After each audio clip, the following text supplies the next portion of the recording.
Have you ever noticed something about beginners? They'll walk onto the driving range, watch one YouTube video about grip, another on swing plane, another on shallowing the club. Someone else tells them to rotate more. Then another person says they're rotating too much. Before you've even hit 10 golf balls, you've already got 20 swing thoughts bouncing around your head. And then you wonder why golf feels impossible. The truth is, golf isn't hard because the swing's complicated. Golf is hard because beginners try to learn everything at once. And that's exactly backwards. So today, I want to simplify the game. I'm going to show you a handful of fundamentals that actually matter in the beginning, or when you're trying to get better. Not because they're perfect, but because they'll give you something far more valuable, a repeatable foundation. Because here's something I wish someone had told me when I first started golfing. You don't need a perfect swing. You need a repeatable one. Let's start there. So why do beginners struggle? One of the biggest mistakes new golfers make is believing that they're practicing golf. Makes sense? Most of the time. But you're actually practicing confusion. Think about learning to drive a car. Imagine your very first driving lesson. Now imagine your instructor saying, today, we're going to teach you about drifting, parallel parking, driving in the snow, backing up a trailer, and racing on a track. You'd laugh because that's ridiculous. But that's exactly how most people try to learn how to golf. They're trying to fix 10 different things before they've learned the first one.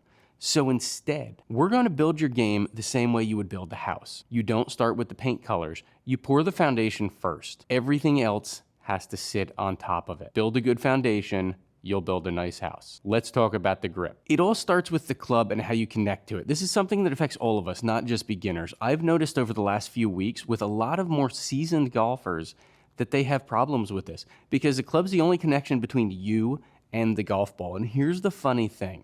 Most beginners grip the club like they're hanging off the edge of a cliff. They're squeezing so hard, the forearms tighten, shoulders tighten, wrists stop moving. And suddenly you're fighting the golf club instead of swinging it. Instead, think about this. Think about holding a tube of toothpaste, firm enough that it's not gonna fall, but not so tight that toothpaste squirts everywhere. That's the feeling you want. Could your grip be technically perfect? Maybe not. Does it need to be? Absolutely not. What it needs to be is consistent, because consistency beats perfection every single time. So there's 3 different ways to grip. When I grip the club, I've always just gone with an interlock. You can see my fingers interlocked here. Other people will go ahead, they'll use an overlap. I don't like that, it feels weird to me. Some people with bigger hands may need to go with that. And then you've got a baseball grip where your hands are not, they're touching, but they're not actually connected in any way. I like the interlock. It makes me feel like everything is pretty much together. As far as grip strengths, most people are going to tell you to keep everything straight in line right down the center of the shaft. That's fine. What you can do though, if you notice that you're getting too much of a draw or a hook off to the left, you can go more of a weak where your hands roll towards the front side. Or you can go strong where your hands are opposite, they roll towards the back. I've gone back and forth. I'm more neutral to strong, which helps me get away from a slice, have more of a fade or a straighter shot. Sometimes, depending on how my swing is, I'll even see a draw. But that's really, you should start with whatever grip you like. Like I said, I like interlock. And start right down the center and just see where it is. Do something simple. But those are things that we can talk about and we can get through. But for now, grab the club, make sure it feels comfortable, and don't try to kill the club. Nice and loose, and you'll be shocked how much more speed and how much better contact you get. Now, moving on, let's talk about your stance. Here's something most beginners don't realize. Your golf swing starts before the club ever moves. It's from your pre-shot to your setup. It starts with how you stand. Imagine trying to throw a football. You're standing on one foot, or shoot a basketball while leaning backwards. You'd never be able to do it successfully because your body needs balance before it can create motion. Golf works the exact same way.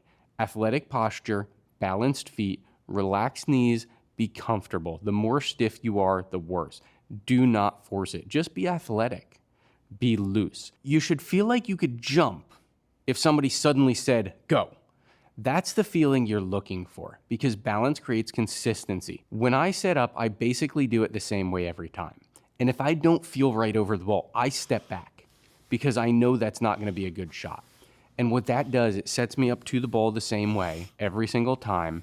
I take a breath, I take the club back the same way, and I go through the same way. Everything is similar. Now, I might tweak things here and there, but the basic setup is exactly the same. Now, let's make things even simpler. So, ball position. This one gets overcomplicated so fast. Different clubs, different shots, different lies. Forget all of that. Do not worry about it right now. You're a beginner. You're trying to get better. You don't need 15 different ball positions depending on what you're trying to do. You need 2 realistically to start. Give yourself that one constant setup, and then the ball will be in one place for irons, one for woods. Hit hundreds of shots from there. And then later, as your game improves, you can add on. You'll learn why things change. But right now, consistency wins again. Notice a pattern. Everything we've talked about isn't about perfection. It's about making the same motion over and over. So this is where I would have the ball for the driver. Driver woods, and I'm setting up here. You can see it's more in line with my front heel. Now, if I'm going with my 7-iron right here, which this is actually my favorite club. So driver, I was like this, right off the heel. You can see 7-iron's a shorter club. I'm going to be a little bit closer. I'm also bringing my feet in a little bit more. And the ball is more towards the center of my stance. My irons from 4 to pitching wedge are single length. So all of those clubs would be about here. That's realistically all you need to do. Yes, it's going to be a little bit different depending on the person, depending on the clubs. Start like that, get used to it, and then we can adjust from there. I have 2 main setups for driver versus irons. I tweak things depending on the shot that I need, and especially once I get into the wedges. But to start golfing, or just start getting better, you need the consistency. Go with 2. Now, with alignment, that's a sneaky one. Alignment can be a bear. This is probably the biggest thing beginners don't realize they're doing wrong. I still have issues with this. I had it when I played a couple days ago. I can't tell you how many people swear that they're aimed perfectly, and they're actually aimed 30 yards right to target. You can see it. Our eyes lie to us, but other people will see it. As far as alignment, we'll talk about it with driver first. So, if I'm teeing the ball up right here, I stand behind the ball, figure out where my target is. I'm then going to take a line, either a line that I drew or a line that's on the ball, and line it up with that target, and I'll check it with the shaft of the club. If that's good, I'll find something, if it's a stick, if it's a mark in the grass, 6 to 12 inches ahead of the ball. For now, we're just going to use another ball because we're on carpet. I'll line it up, make sure that's in line, and then when I step up to stand, I'm setting my club face up so that it's in line with that line, and I'm looking at that ball, make sure everything's good, and then my left eye, which is my dominant eye, which we have the eye test, we can go over that again in another video. My eye is between the target on the ground and the ball. I'm not looking all the way down at the target. It makes it too difficult, especially when you're over the ball. You're not getting a clean look at it. That's why even professional golfers use alignment sticks during practice to get them used to it. Not because they don't know how to aim, because they know they can't always trust their eyes. They need to see it. So if you're practicing, lay one club on the ground at your target. Stand parallel to it. Now you're building a routine, not guessing. And that can move out onto the course. Obviously, you can't put a club down, but you'll get used to where you're aiming. Another thing you can do for alignment sticks. Now, these are actually snowplow stakes. So I'm going to set that up right in line with where I want to be. Then I'm going to set another one up parallel to it for my feet, which would be the distance away that I want to be. So I would be here. And now I know that should be good with all of my irons. The other thing that does in the backswing. So my backswing, I used to have a lot of problems where I would come around. And I've found that going straight back lets me stay much more open and lets me keep my arms up. I'll take another view in a second to show you that. That lets me come back on the line, keeping the V, going up, and I can tell if I'm coming in to out. Those are things we'll talk about at a different time, but just to give you another example, if I come around my body, you can see my back arm bend pretty quick. If I go back the way that I should, I'm staying straight, and the club and the face are doing what they should. It also lets you get much wider, and you can have more speed. And golf loves these routines. Like I said, I played in an outing on Monday, which at this point it's a couple days ago.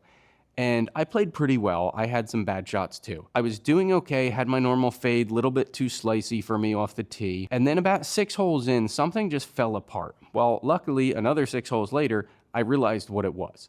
So for the last couple holes, I was hitting my driver the way I needed to. And what was the problem? It was my routine. My routine went off. I was taking the club back in the wrong spot. I wasn't feeling great over the ball. So you need to stop. You need to take a breath. Don't overthink on the course, but if you can pick that little thing up where something just doesn't feel right, that can change it. And I shot much better after that. Luckily, it was a scramble, so we all picked each other up and we shot well. If you need some more focus or energy out on the course, check out Bucked Up. Use code GolfReboot10. That'll get you 20% off. I know I typed the number wrong, but that'll get you 20% off everything that they have, whether it's clothing, whether it's energy drinks, whether it's pre-workout. The hydration drinks are great. They keep you hydrated. I drink them, and I think they can help you. So go to buckedup.com, check the link down below, code GolfReboot10. It'll help you save. Now I want to talk about something that has nothing to do with mechanics, your expectations, because this may be the most important lesson in today's video. Imagine buying a guitar today. Would you expect to play your favorite song by this weekend? Of course not. Imagine putting on ice skates for the first time. Would you expect to skate like an Olympian? No. So why do we expect golf to be different? Somehow people will go buy clubs on Saturday, play on Sunday, hit 3 bad shots, and decide they're terrible at golf. You're not terrible, you're new, you need to learn. There's a huge difference. Golf isn't asking you to be perfect, it's asking you to be patient, because improvement in golf doesn't happen all at once. I've been playing for years, I'm still improving. It happens one solid shot, one good decision, one small improvement at a time. Pros make bad shots, and most golfers never break 100 or 90, at least regularly and without lying. We all know you didn't break 100 your first time, you didn't hit a 300-yard drive. But get your basics down and go from there. If you forget everything else from today's video, remember this. Don't chase a perfect swing. Chase a repeatable routine. Grip the club the same way. Stand the same way. Aim the same way. Do those things consistently and something amazing starts happening. You stop thinking about them. You start playing better. And once your brain doesn't have to worry about your setup anymore, it can finally focus on learning how to swing. That's where the real progress begins. Now, once you can consistently make decent contact, everything will start changing, because golf stops being about simply hitting the ball. Now it becomes about controlling it, learning how to make the ball start where you want it to, learning to control distance and get your distance profiles down, learning how to build confidence, getting rid of the power leaks instead of hoping for a good shot. That's exactly what we're going to do over the rest of this series. Make sure you subscribe so you don't miss the rest of the videos, because this is the foundation. It's where everything else in golf is built from. We'll talk about exactly how to improve your swing, get off the tee consistently, recover from trouble, sharpen your game, become a better putter, and most importantly, enjoy playing golf. Until those come out, check out our full bag framework series. It'll take you through your whole bag and help fix it all. It's popping up now, and it's definitely something to binge on. Don't forget to comment questions down below, and we'll work on answering them next time we do a live. And subscribe so we can grow together. Remember, our goal is to help you in 2026 so that we can all play better, have more fun, and love the game again. See you next time.